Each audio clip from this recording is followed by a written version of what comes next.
नमस्कार विद्यार्थी मित्रांनो, स्वागत करतो डॉक्टर गॅलेक्सी या यूट्यूब चॅनलमध्ये. मित्रांनो, आज आपण हिमोग्लोबिनला दुसऱ्या पार्टकडे वळणार आहोत. त्याचं आजचा टॉपिक आहे सिंथेसिस ऑफ हिमोग्लोबिन, म्हणजे हिमोग्लोबिनचं फॉर्मेशन कसं होते ते आज पाहणार आहोत. तुर्तास प्रिव्हियस लेक्चरमध्ये काय झालं ते एकदा रिमाइंड करू आपण. प्रिव्हियस लेक्चरमध्ये बघा, हिमोग्लोबिनचं आपण नॉर्मल जनरल इंट्रोडक्शन पाहिलं होतं. हिमोग्लोबिनचं ॲव्हरेज कंटेंट आपल्या बॉडीमधलं, म्हणजे त्याच्या व्हॅल्यू पाहिल्या होते इन डिफरंट स्टेजेस. आणि तिसरं पार्ट आपण हिमोग्लोबिनचे दोन पार्ट पाहिले होते, दॅट इज अडल्ट हिमोग्लोबिन आणि फिटल हिमोग्लोबिन. त्याच्यामध्ये आपण त्याच्यात रिस्पेक्टिव्ह आपण चेंज पाहिल्या होत्या, 2 अल्फा 2 बीटा, 2 अल्फा 2 गॅमा, पुन्हा आणि normal value 14 to 16 gram per decilitre puberty onwards हे आपण पाहिलं होतं. Haem is the pigment part containing porphyrin, आणि पोरफायरिन इज द 4 रिंग्स पोरफायरिनच्या एकत्र येतात आणि मिथेन ब्रिजनं ते एकमेकाला अटॅच होतात आणि आपला हिम हा पार्ट बनतो आणि ग्लोबिनच्या 4 पॉलिपेप्टाइडचे आणि त्यांचं कॉम्बिनेशन मिळून हा आपला हिमोग्लोबिन बनतो. हा झाला आपला फर्स्ट पार्ट झाला होता. आता सेकंड पार्ट मध्ये खूप इंटरेस्टिंग आहे, थोडं अवघड वाटू शकतं शब्द, पण आपण एकदा दोनदा जर ते लर्न केलं ना, मी म्हणजे लर्न करून दाखवणार आहे तुम्हाला, म्हणजे एकदा दोनदा आपण त्याचं हे करूया. फक्त एकदाच पाहून आपण त्याला हे करणार थांबणार नाही. तर बघू मित्रांनो. पण पहिल्यांदा सिंथेसिस ऑफ हिमोग्लोबिन मध्ये 3 गोष्टी लक्षात ठेवा. मी ज्या सांगतो आता बोर्डवर त्या नोट करता आल्या नाहीत मला, कारण या सायकलनेच पूर्ण बोर्ड म्हणजे फिल होऊन गेलाय. तर तुम्हाला मी 3 गोष्टी सांगतो, तुम्ही त्या नोट डाऊन करा आणि आपल्या मनामध्ये ते फिट करा सिंथेसिस ऑफ हिमोग्लोबिन शिकण्याच्या अगोदर, म्हणजे ही सायकल शिकण्याच्या अगोदर. तर पहिली गोष्ट आहे बघा, synthesis of haemoglobin starts in कोणत्या स्टेजला होतं, तर आपलं प्रोइरिथ्रोब्लास्टची जी स्टेज आहे त्या स्टेजमध्ये सिंथेसिस ऑफ हिमोग्लोबिन स्टार्ट होतं.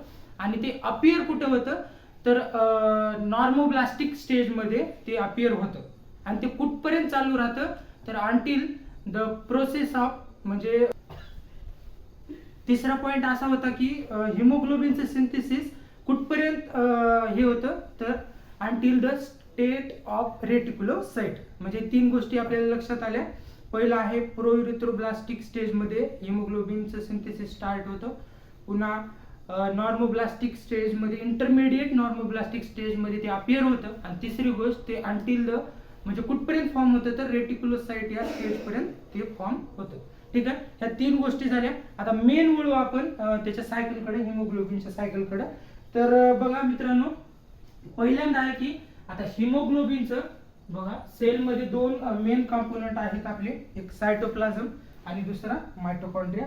मायटोकॉन्ड्रिया आपल्याला सगळ्यांना माहिती आहे की is the power house of energy, म्हणजे जे एनर्जी किंवा एटीपी बनवायचं काम आहे ते मायटोकॉन्ड्रिया बनवत असतो. तर आता हीच प्रोसेस आता मायटोकॉन्ड्रिया आणि सायटोप्लाझम मध्ये दोघांमध्ये पण आहे. बघा आता पहिल्यांदा आहे मायटोकॉन्ड्रिया. आता मायटोकॉन्ड्रिया मध्ये काय, सक्सिनिल कोएन्झाइम ए आणि ग्लायसिन हे कंबाईन होतात. पहिल्यांदा लक्षात ठेवा, 1 by 1 स्लोली एक स्टेप आपण स्लोली पाहू. Succinyl coenzyme A plus glycine हे कंबाईन होतात आणि ते फॉर्म करतात alpha levulinic acid. Alpha levulinic acid form होतो. Succinyl coenzyme A plus glycine यांचं कंडेन्सेशन होतं, अल्फा लिओलिनिक ऍसिड फॉर्म होतं in the presence of alpha levulinic acid synthetase. म्हणजे हा एक एन्झाईम आहे आणि त्याच्या प्रेझेन्स मध्ये अल्फा लिओलिनिक ऍसिड हे फॉर्म होत असतं. ठीक आहे, आता हा प्रोडक्ट बनला.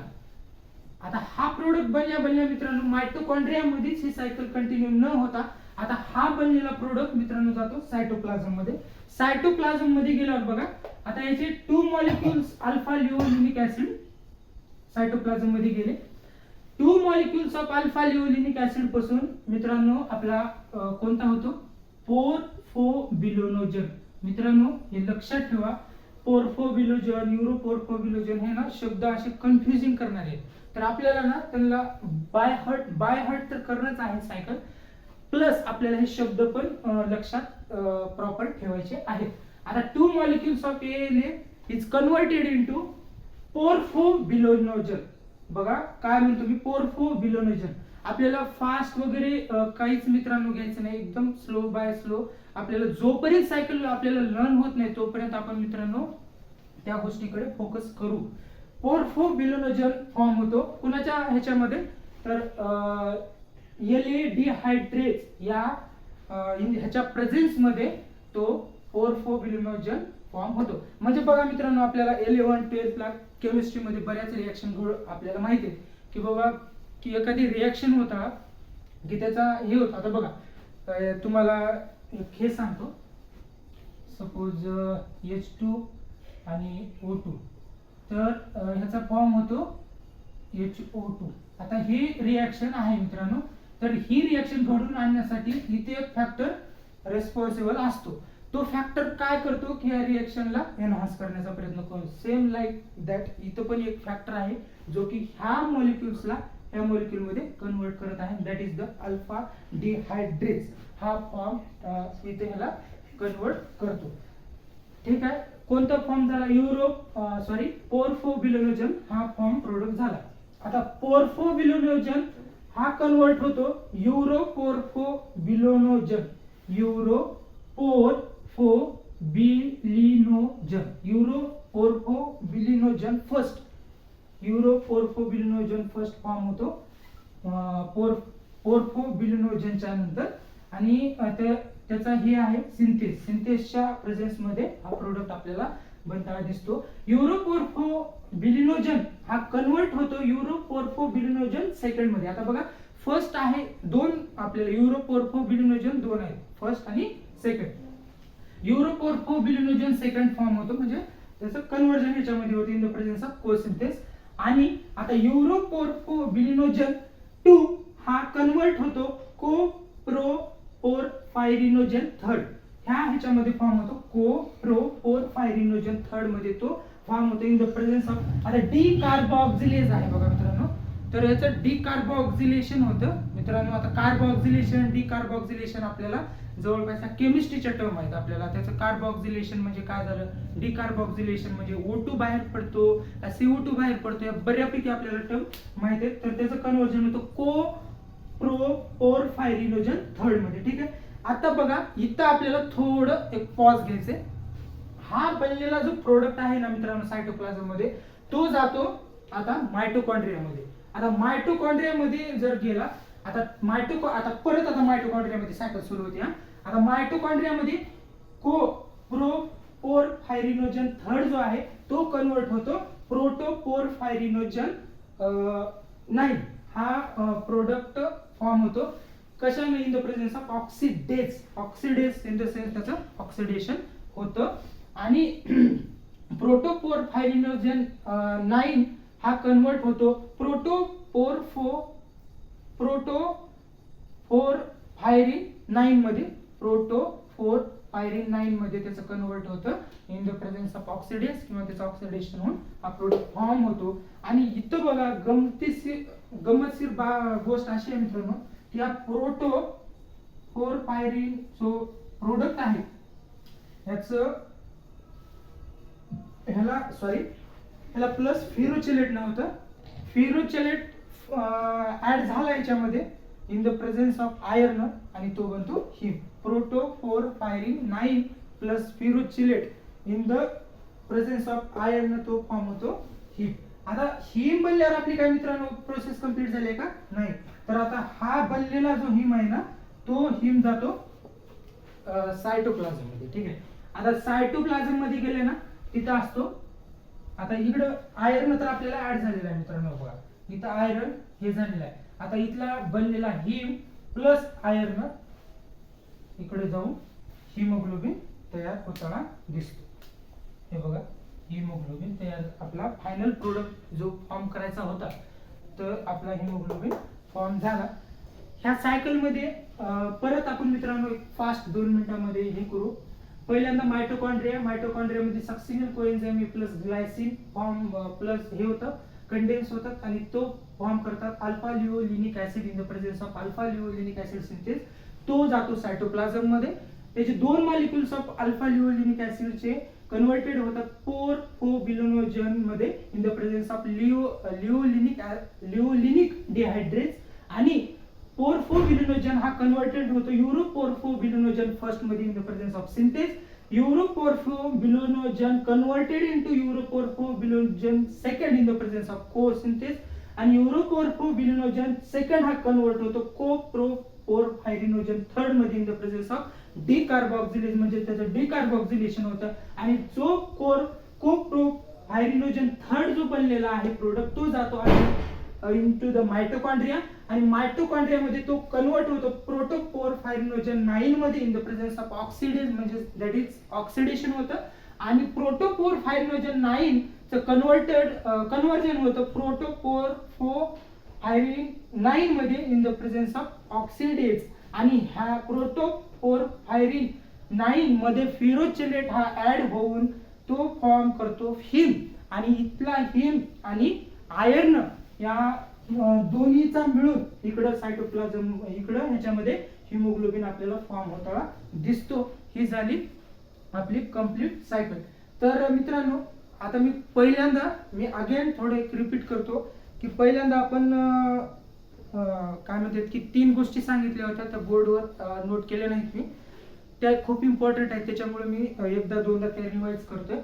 तर हिमोग्लोबिनचं सिंथेसिस स्टार्ट होतं आपल्या नॉर्मल प्रोइरिथ्रोब्लास्टिक स्टेज मध्ये, त्याचं अपियर होतं इंटरमिडिएट नॉर्मोब्लास्टिक स्टेज मध्ये, आणि ते अंटिल कुठपर्यंत फॉर्म होतं तर रेटिक्युलोसाइट स्टेट पर्यंत. आपल्याला 3 शब्द लक्षात ठेवायचे आहेत. आपल्याला इंटरमिडिएट नॉर्मोब्लास्टिक स्टेज मध्ये ते अपियर होतं. आपल्याला मेनली तर ही गोष्ट खूप इम्पॉर्टंट आहे की एचबी अपियर केव्हा होतो तर इंटरमिडिएट नॉर्मोब्लास्टिक स्टेज मध्ये, आणि ते कुठपर्यंत फॉर्म होतं अंटिल द प्रोसेस ऑफ रेटिक्युलोसाइट, म्हणजे त्या स्टेजेस आहेत मित्रांनो इरेथ्रोसाइटच्या, त्या आपण इरेथ्रोसाइट शिकताळा, इरेथ्रोपोएसिस शिकताळा आपण ती मी तुम्हाला डिटेल त्या 3 काय व्हॉटएव्हर ज्या 3, 4, 5 ते 6 आय थिंक स्टेजेस आहेत, मी त्या स्टेजेस तुम्हाला 1 बाय 1 एक्सप्लेन करतो. तुर्तास एवढं लक्षात ठेवा, start in proerythroblastic stage, appears in intermediate normoblastic stage, आणि कुठपर्यंत फॉर्म होतं तर रेटिक्युलोसाइट स्टेज पर्यंत ते फॉर्म होतं, आणि एवढं सायकल. आता मित्रांनो, हा पार्ट ह्याच्यामध्ये खूप इम्पॉर्टंट आपण पाहिला एचबीच्या पूर्ण म्हणजे आपल्या पार्ट मध्ये महत्वाचा आणि कंजेस्टेड आणि डिफिकल्ट टू रिमाइंड हा मित्रांनो पार्ट म्हणू शकतो. किती जरी मला पण म्हणलं, मी जरी आता टीच करतोय तर काही काळाने देखील मला ना ह्याच्यामध्ये कन्फ्युज होऊ शकतं, प्रत्येकालाच कन्फ्युजन होते. फक्त आणि फक्त ती ना सायकल आपल्याला एकदा लर्न करायची, एकदा दोनदा लर्न करायचे, आणि ती आपल्या न बघता एकदा का होईना आपल्याला ती नोट डाऊन करायचे, जेणेकरून ती आपल्याला परत परत परत परत आपल्याला हे होईल. आणि एकदा जर हिमोग्लोबिनचे सिंथेसिस आपण पाहिलं तर पुढचा आपल्याला प्रवास ह्या हिमोग्लोबिनच्या याच्यामध्ये सोपा होऊन जातो. आता पुढच्या स्टेज मध्ये खूप एकदम सोपा पार्ट राहिलेला आहे. काय बाबा की हिमोग्लोबिनचं एक नॉर्मल फंक्शन तर आपल्याला माहिती आहे की ट्रान्सपोर्ट ऑफ गॅसेस व्हॉटएव्हर जे CO2 आणि CO2 आणि ऑक्सिजन यांचं जे मित्रांनो ट्रान्सपोर्ट आहे, हे ट्रान्सपोर्ट आपल्याला एसबीच्या माध्यमातून होताना दिसते. हे आपल्याला एकंदरीत आजच्या लेक्चरवरून कळून येतं.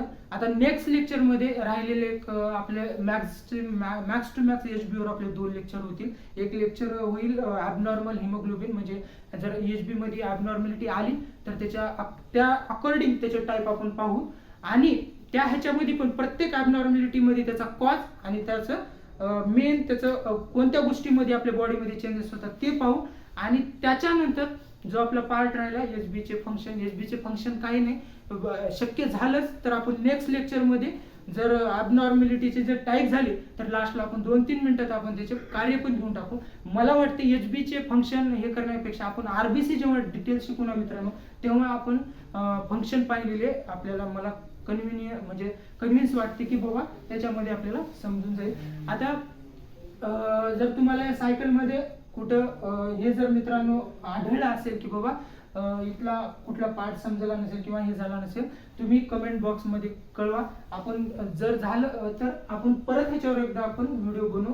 व्हॉटएव्हर ज्या मिस्टेक आहे किंवा काही माझ्या मते तर मी पूर्ण सांगण्याचा प्रयत्न केला आहे. स्टँडर्ड बुक मध्ये रेफरन्स घेऊनच ही सायकल मी इथे नोट डाऊन प्रयत्न केलेला आहे. तर आता पुढच्या लेक्चरमध्ये आपण मित्रांनो ॲबनॉर्मल हिमोग्लोबिनचे टाईप पाहू. तोपर्यंत डॉक्टर गॅलेक्सी या चॅनलला स्टिक राहा आणि पाहत राहा. असेच व्हिडिओ नवीन नवीन येण्यासाठी आपल्या बेल आयकॉनला पण एकदा जरूर हे करा. भेटूयात पुढच्या पार्टमध्ये. थँक्यू.